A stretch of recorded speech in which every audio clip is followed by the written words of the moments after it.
Every school has data, grades, attendance, and results. But behind every number is a story, and not all of those stories are being heard.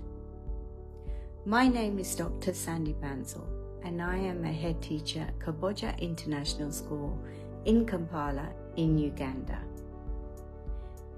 In brief, my history to where I am now. As a child, I never wanted to be a teacher. My teachers were always carrying big boxes of work to mark. At university, I was diagnosed with dyslexia. I struggled with education from the beginning, another reason why I didn't want to go into education. However, I fell into my career when I was a manager at a women's shelter. My manager said to me, "You know how computers work, so teach the kids." And I panicked. I went on a course, learned how to manage a class, and I did enjoy it. I completed my PGCE, and through my professional development, I am now head of secondary school in Uganda. I have enjoyed working in different countries, environments, adapting to different cultures, and gaining knowledge and the experience.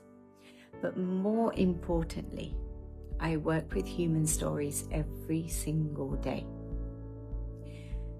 I didn't step into education to manage systems. I stepped into education to change the trajectories, because I have seen what happens when a child is unseen, unheard, or underestimated. Yes, results do matter.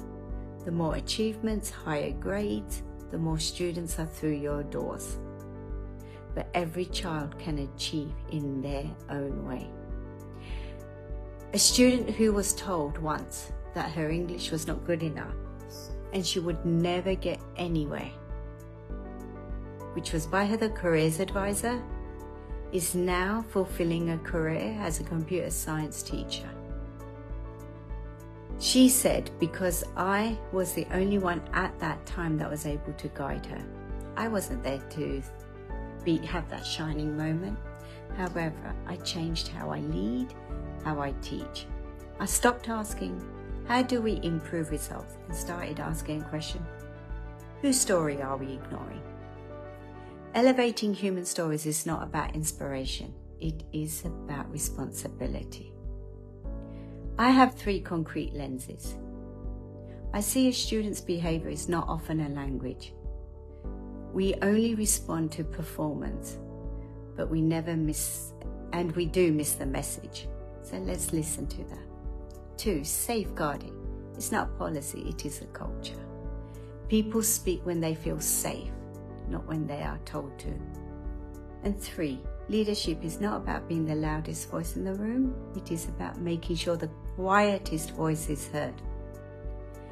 And this is where having the consistent training in safeguarding and child protection guides you. Because every child has a different story to tell. And how do you work with it?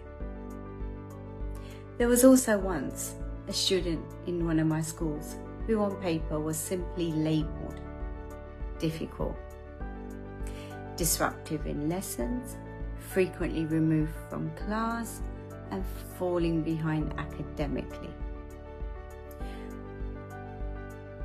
So if I'm honest, most systems are already responding to behavior, but not the child.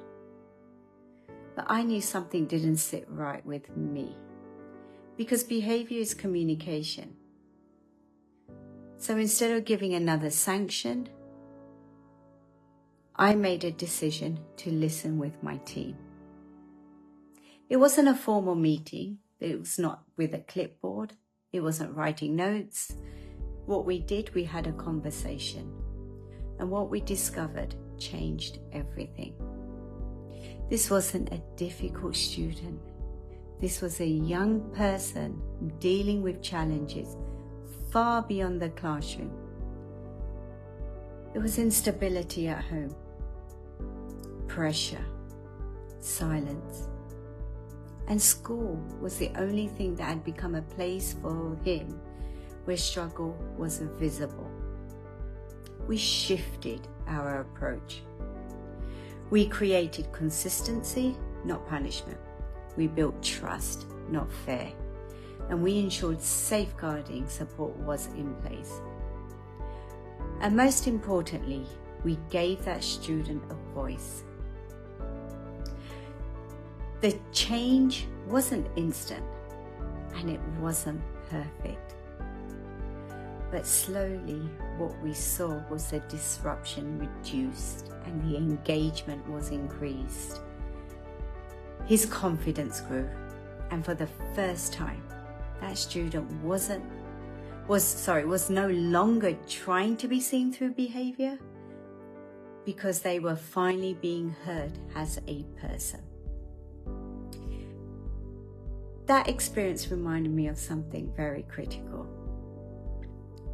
When we label a student, we limit them.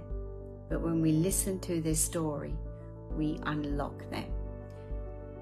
That is what it means to elevate a human story.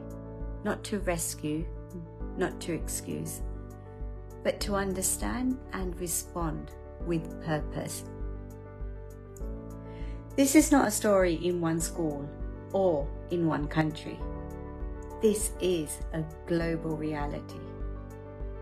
Across the world, there are students, educators, and communities whose stories are waiting to be recognized. Not rescued, recognized. So if we want a global impact, we must start with the human truth. We do not change the world through systems alone. We change it by elevating the stories that systems overlook. And that is where real impact begins. Thank you for listening to my Spotlight story. I hope together we can help and make the changes to make a better world, better community, and definitely better future global citizens.